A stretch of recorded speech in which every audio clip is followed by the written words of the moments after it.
Hello everyone, welcome back to my channel. Hope you all are doing great. আজকের ভিডিওতে আমি তোমাদের সাথে শেয়ার করব কিভাবে তোমরা জবের সাথে সাথে নর্সেটের প্রিপারেশন নেবে। অ্যাকচুয়ালি এই ফেজটা আমি পার করে এসেছি, তো তোমাদের সাথে এই ভিডিওতে সেটাই শেয়ার করব। অলরেডি আমি আমার যে জার্নির যে ভিডিওটা আপলোড করেছিলাম সেখানে আমি বলেছি, কিন্তু আজকের ভিডিওতে আমি ডিটেলে তোমাদের সাথে শেয়ার করব কিভাবে তোমরা জবের সাথে সাথে নর্সেটের প্রিপারেশন নেবে। তো চলো ভিডিওটা শুরু করা যাক। আজকে আছে আমার ইভিনিং ডিউটি। সকালবেলা অ্যাজ ইউজুয়াল দেরি করে ঘুম থেকে উঠেছিলাম, তারপর দুটো ডিম সিদ্ধ বসিয়ে দিয়েছিলাম ব্রেকফাস্টের জন্য, এরপর ভাতটা বসিয়ে দেবো। তো আজকের পুরো দিনটা কিভাবে কাটলো সেটা তোমরা দেখতে থাকো। তার সাথে আজকে আলোচনা করব কিভাবে তোমরা জবের সাথে সাথে নর্সেটের প্রিপারেশন করবে। তার আগে বলে রাখি কিভাবে নর্সেটের প্রিপারেশন করবে তার উপর অলরেডি একটা ভিডিও আমি শেয়ার করেছি। ওই ভিডিওর লিঙ্কটা আমার ডেসক্রিপশন বক্সে দেওয়া আছে, তোমরা দেখে নিতে পারো। আর অবশ্যই আমাকে ইনস্টাগ্রামে ফলো করে নিও, আমি ওখানেও রেগুলারলি ভিডিও আপলোড করতে থাকি। তো চলো আজকের আলোচনা শুরু করা যাক। দেখো, জবের সাথে সাথে প্রিপারেশান করাটা কিন্তু অনেকটাই টাফ, কারণ তোমাকে জবে সময় দিতে হবে, প্লাস জব করার পরে তুমি টায়ার্ড হয়ে যাবে, এসে তোমাকে রেস্ট করতে হবে, তারপরে তুমি পড়তে বসতে পারবে। তাই তুমি কিন্তু প্রিপারেশনের জন্য বেশি সময় পাবে না। সেই জন্য তোমাকে এমন স্ট্র্যাটেজি ফলো করতে হবে যাতে তোমাদের অল্প সময়ের মধ্যে অনেকটা সিলেবাস কভার হয়ে যায়।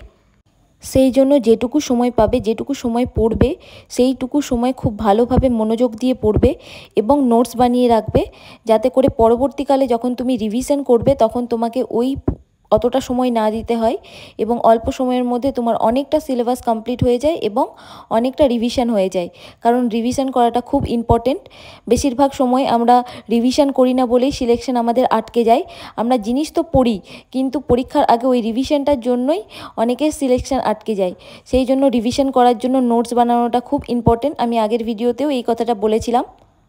আরও একটা খুব ইম্পর্টেন্ট জিনিস, তোমরা যারা জব করছো, সে যেখানেই জব করো না কেন, অ্যাজ এ টিউটর কলেজেই বলো বা কোনো হসপিটালে অ্যাজ এ স্টাফ নার্স বা সিএইচও কমিউনিটি হেলথ অফিসার, যে কাজটা করছো সেই কাজটা সম্পর্কে ভালো করে জানো, সেই জিনিসটা সম্পর্কে পড়ো। কারণ এগুলো থেকেও কোয়েশ্চেন আসে, যে প্র্যাকটিক্যাল নলেজ, সেখান থেকেও কিন্তু প্রচুর কোয়েশ্চেন আসে। যারা কমিউনিটি হেলথ অফিসার তারা এই কমিউনিটি সাবজেক্টটা কিন্তু তোমাদের ডিউটির সাথে সাথেই কমপ্লিট করে নেবে সিলেবাসটা।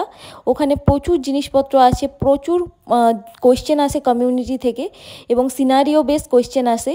তো সেই জিনিসগুলো তোমরা ওখানেই পড়ে কমপ্লিট করে নেবে কাজের সাথে সাথে। বিশ্বাস করো, তোমরা যদি থিওরি আর প্র্যাকটিক্যাল একসাথে কোরিলেট করে পড়ো, তাহলে কিন্তু কোনো দিন তোমরা এই যে জিনিসগুলো পড়বে সেগুলো ভুলবে না। কমিউনিটি হেলথ অফিসার যারা আছো তাদের কাছে কিন্তু একটা বড় অ্যাডভান্টেজ আছে, যে তোমরা এই কমিউনিটি পার্টটা এই ডিউটির সাথে সাথে কভার করে নেবে। এবং যদি তোমাদের কোনো কোয়ারিজ থাকে তাহলে তোমাদের যে সিনিয়র আছে তাদেরকে জিজ্ঞেস করো এবং তাদের কাছ থেকে ক্ল্যারিফাই করো। এবং এই সাবজেক্টটা যেন এমনভাবে পড়বে যাতে তোমার থেকে ভালো এই সাবজেক্টটা কেউ না করতেই পারে। আর যারা স্টাফ নার্স আছো, তারা যে ডিপার্টমেন্টে পোস্টেড আছো, সেই ডিপার্টমেন্টে যে ধরনের পেশেন্ট আসে, যে ধরনের ডিজিজের ট্রিটমেন্ট হয়, সেই ডিজিজগুলো সম্পর্কে ওয়ার্ডেই পড়াশুনো করে নেবে এবং দরকার পড়লে সিনিয়রদের সাথে ডিসকাশন করবে। কোনো কোয়ারি থাকলে ডক্টরদের সাথেও ডিসকাস করতে পারো, তাতে তোমরা ওই ডিজিজটা সম্পর্কে ভালো মতো জানতে পারবে এবং পরে তোমাদেরকে ওইটা নিয়ে আর পড়তে হবে না। আর যারা ক্লিনিক্যাল ইনস্ট্রাক্টর বা টিউটর আছো, তারা যে কোনো টপিক সম্পর্কে স্টুডেন্টদের পড়ানোর আগে নিজে ভালো করে পড়বে এবং র্যাশনালটা জেনে নেবে এবং এমনভাবে পড়বে যাতে করে তুমি তোমার প্রিপারেশনের জন্য ওই টপিকটা ভালোভাবে প্রিপেয়ার করে নিতে পারো। আরও একটা টিপস তোমাদের সাথে শেয়ার করি, তোমরা অবশ্যই নিজেদের কাছে একটা রাফ কপি রাখবে। যখনই কোনো টপিক নিয়ে তোমাদের কোনো কোয়ারি হবে যেটা জানো না বা কারোর কাছ থেকে জানতে পারছো না, তখন ওই রাফ কপিতে ওই জিনিসটা লিখে রাখবে। বাড়ি গিয়ে তখন ওই জিনিসটা সম্পর্কে গুগলে বলো বা চ্যাটজিপিটি যেখান থেকেই বলো, ওই টপিক সম্পর্কে জেনে নেবে। তাতে কি হবে, তোমাদের ওই টপিকটা যদি ভুলেও যাও তাহলে কিন্তু তোমাদের ওই রাফ কপিতে লেখা থাকবে, সেখান থেকে তোমরা ওই জিনিসটাকে পড়ে নিতে পারবে। আর প্রত্যেক দিন পড়তে বসার চেষ্টা করো, একদিনও বাদ দেবে না। অ্যাটলিস্ট 2 ঘন্টা প্রত্যেক দিন পড়তে বসবে। সে তোমার মর্নিং ডিউটি হোক বা ইভিনিং ডিউটি হোক বা নাইট ডিউটি হোক, যেহেতু তোমাদের হাতে বেশি সময় নেই, সেই জন্য সপ্তাহের শুরুতেই একটা লিস্ট বানিয়ে নেবে কোন দিন কোন সাবজেক্ট কতটুকু পড়বে, কোন কোন চ্যাপ্টার পড়বে, যাতে করে পরবর্তীকালে তোমার ডিসাইড করতে সময় না চলে যায় যে তুমি কোন জিনিসটা পড়বে।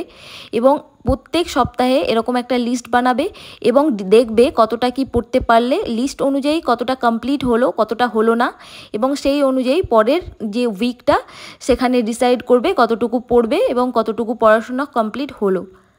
কিছু ওয়ান লাইনার কোয়েশ্চেন যেগুলো বারবার ভুলে যাও বা মনে থাকে না বা কনফিউশন হয়, সেই জিনিসগুলো একটা জায়গায় লিখে রাখবে এবং প্রত্যেক দিন সেগুলোকে রিভাইজ করবে বা তোমার স্টাডি টেবিলের সামনে লাগিয়ে রাখবে, যাতে যতবার পড়তে বসবে ওটা দেখতে পাবে এবং একবার তোমার রিভিশন হয়ে যাবে।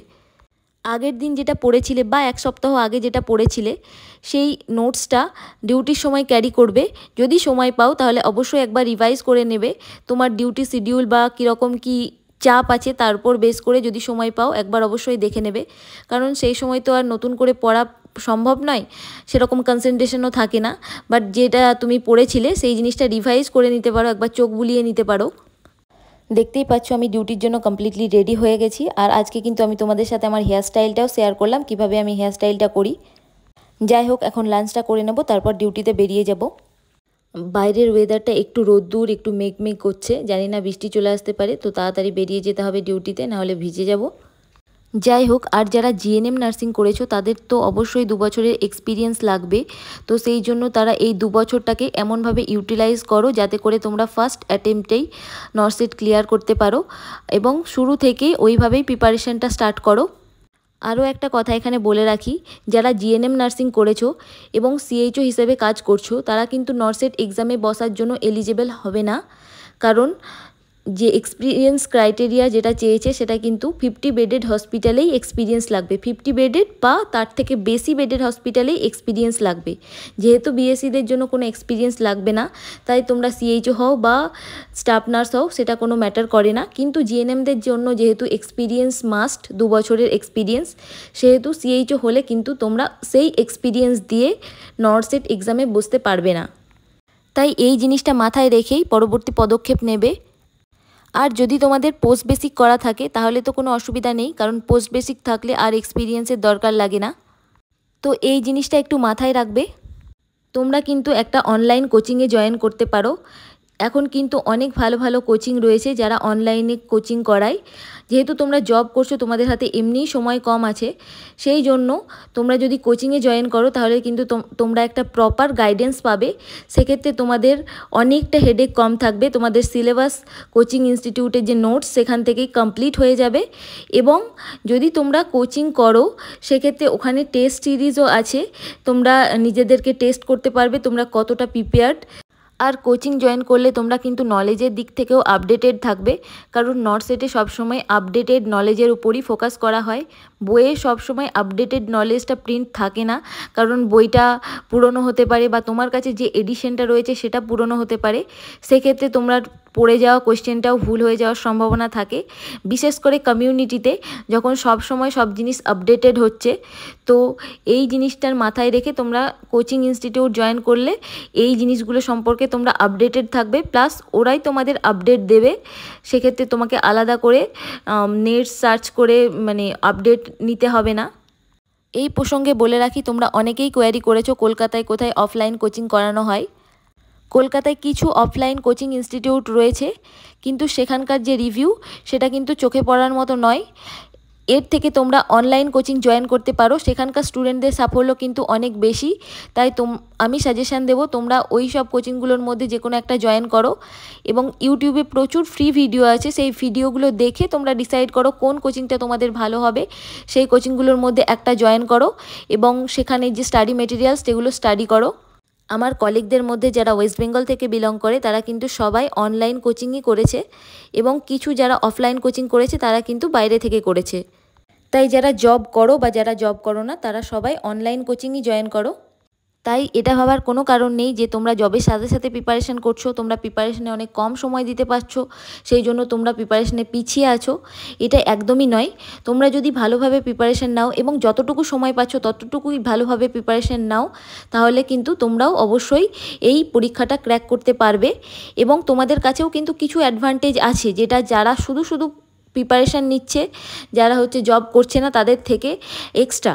তোমরা যখন ওয়ার্ডে কাজ করছো তখন বুঝতেই পারছো কিছু সিনারিও তোমরা কিন্তু ফেস করছো, সেই সিনারিওগুলো থেকে কিভাবে প্রবলেমটা সলভ করা হচ্ছে, কিভাবে কোন জিনিসটাকে হ্যান্ডেল করা হচ্ছে, সেটা কিন্তু তোমরা ওয়ার্ডে থেকেই শিখে যাচ্ছ। সেই জন্য তোমাকে কিন্তু আলাদা করে ওই জিনিসটা পড়তে হচ্ছে না।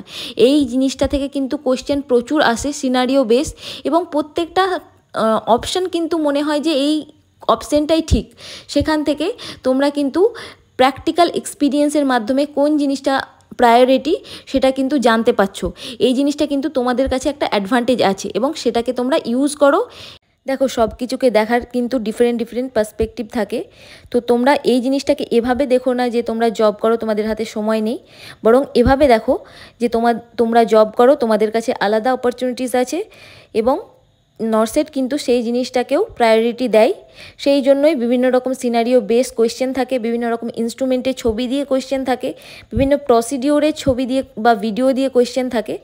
তো সেই জিনিসগুলো তো তোমরা ওয়ার্ডে দেখতেই পাচ্ছ, সুতরাং সেই জিনিসটাই তোমাদের আলাদা নলেজ আছে, আলাদা দখল আছে।